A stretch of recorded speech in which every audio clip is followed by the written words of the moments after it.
Hey, Egypt. I'm kind of multitasking. I'm listening to this G20 protest hit Nice while I'm talking to you because I've just watched another video.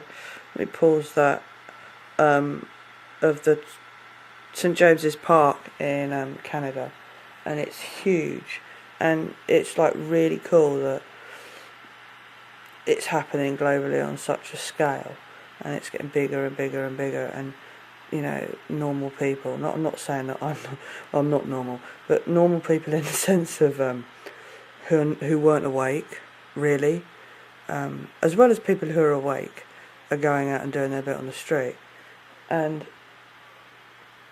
it's really good because the people are coming together. But at the same time, how the Illuminati, that's what I'm going to call the powers that be.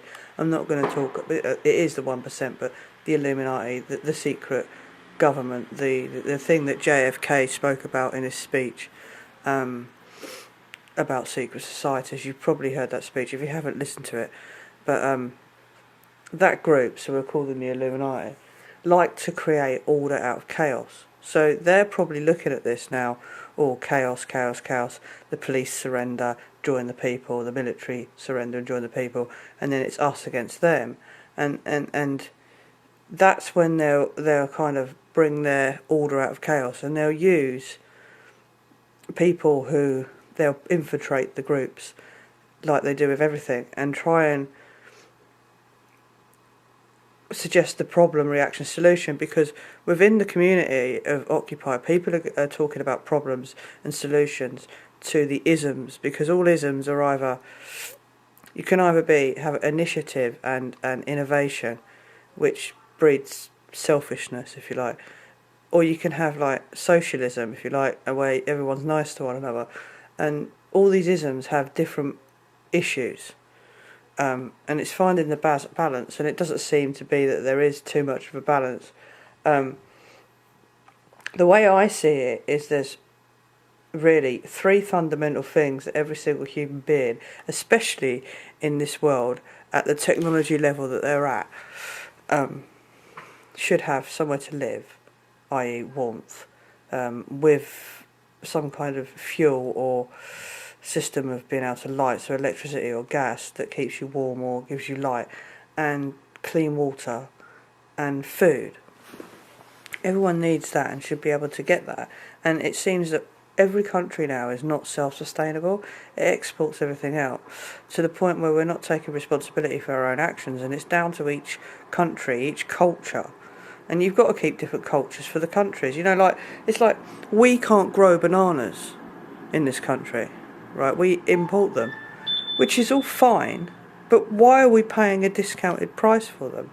If you want bananas, that should cost more money. If we can't produce it, see, if everyone has a cup of tea in the morning, the price of tea bags will go down in the end, because so many of them are being used, so production becomes cheaper. But it shouldn't be cheaper due to consumption that's forced upon you by propaganda advertisement that makes you feel that you need it all the time. It should be because of choice, right? And back in when I was younger, if you bought something that was British made, it lasted fucking years. I remember my mum and dad's old telly, it lasted something like 20 years. You're lucky if a telly passes 3 years now, especially if you watch it a lot. It's just like fucking hell, things aren't made properly because it's all import and export shit, and each country isn't taking responsibility for its own actions. See, within the culture-based system, you go to yourself that public services should be proper public services, none of this private bullshit, right? I'm not saying that you can't have some form of competition on different levels, but people don't, people go, oh, but if I do a skilled job, I should get paid more for it. Well, yes, you should get some kind of,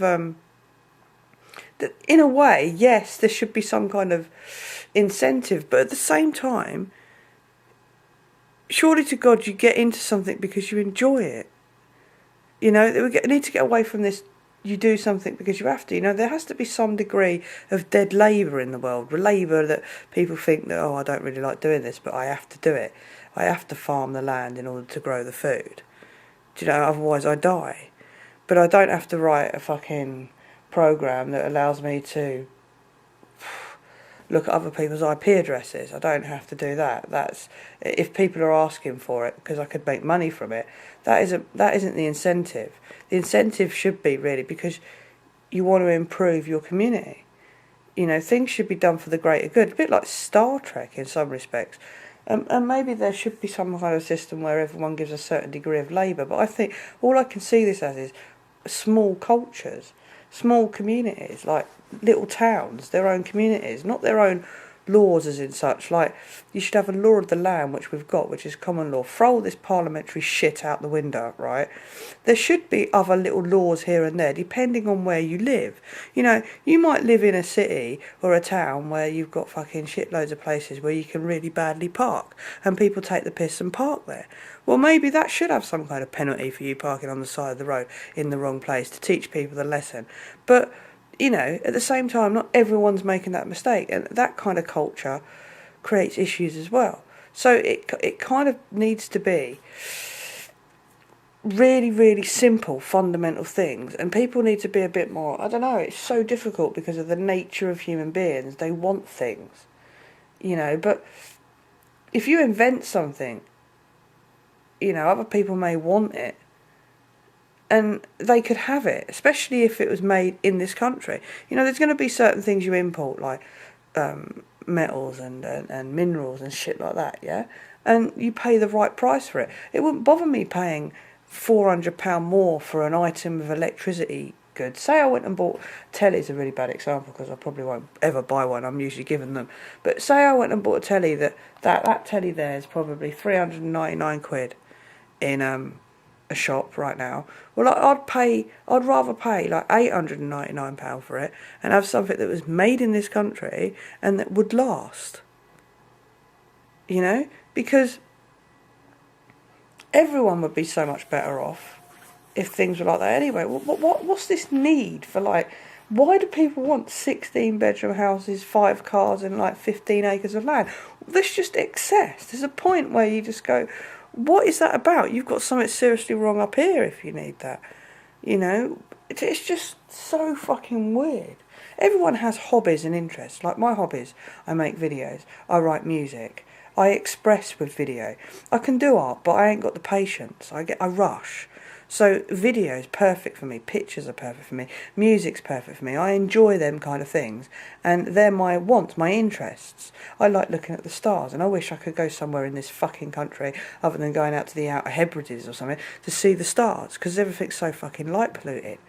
Things like that interest me, but it might bore the fuck out of the next person. You know, they might let knitting or something. You know, and the thing is you need to make your hobby something. See, if your hobby becomes your job, it then becomes a task. So then it becomes not so fulfilling. You know, so there's got to be certain things we do as dead labour and other things that we do as an inspirational thing. So maybe everyone's jobs in the world should be some form of labour, whatever it be. You get assigned different things, or however the system would be put in place, and like 10 hours a week of fucking creativity, whether that's fucking computer programming, writing music, or fucking designing a new skirt. Do you get what I mean? And then everyone could have every single thing they ever wanted because the labour would be there. It's just like, it doesn't need any control really, because it would control itself, because everyone would realise that, hold on, it's not that I've got more than you or less than you. I can have what I want. As long as I do this amount of work each week, I can have what I want. But then people go, well, that doesn't allow you to be an individual. Well, of course it allows you to be an individual. It's just, it's this bullshit that we've been programmed with since we was young to really compete. There's a competitive side to us, you know, but sport and stuff like that should be where you express your competitiveness, or playing chess or something like that. That's more of a, you know, a thrill sort of thing. Everyone needs that in their life. Why does it have to be in business?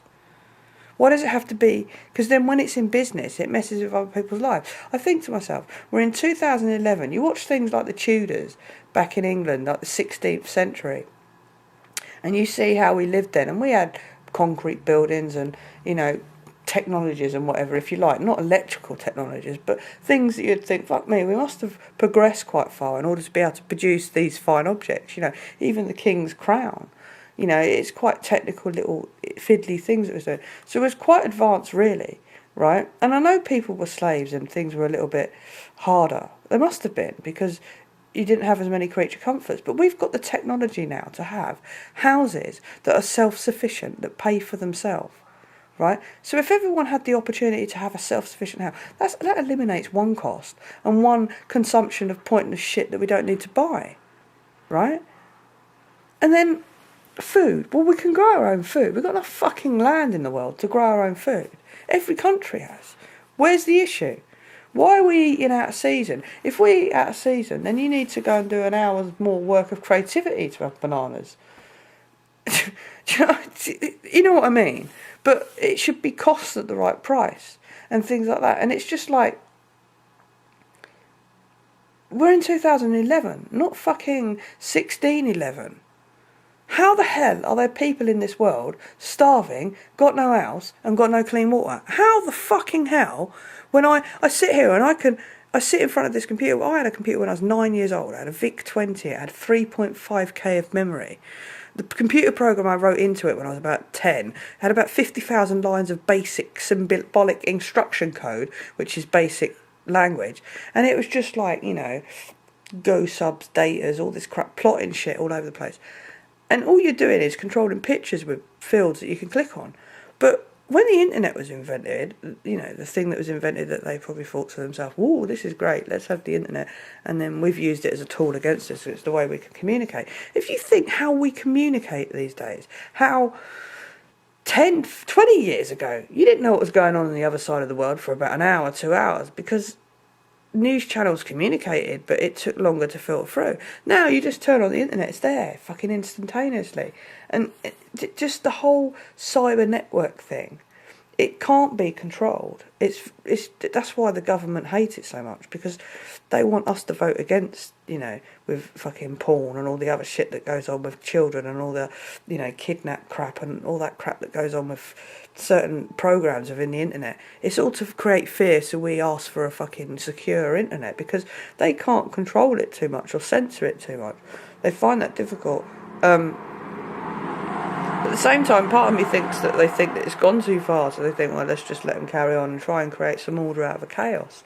So I'm convinced that there's going to be some kind of point pretty soon where we're going to see false insight and false solutions that are offered to us by the powers that be that are already in charge. I can see us putting them back in charge, because people turn around and go, "Oh, you do something about it." What? But I don't know. It's just we're at times where it could go one way or the other. But they're good times, I think. That's my take on it. Anyway, I don't think there's any real answer as to how you manage people under a government. But I think the smaller, the better, to some extent. But not smaller in governments, if you get what I mean. The smaller communities are easier to manage between a community than it is to have a massive, great big community managed. Maybe micro communities within a big community. Do you get what I mean? Cultures are important, though. Not that we've really got much culture left in England. There's cultures that are on the land, but we've got a multinational race over here. We've got a lot of people from different countries live in England. So there's lots of different cultures, actually. It's not a bad thing. Anyway, I'm going to go now because I've just gone on for about 14 minutes and it'll take ages to upload. So, peace, love and light.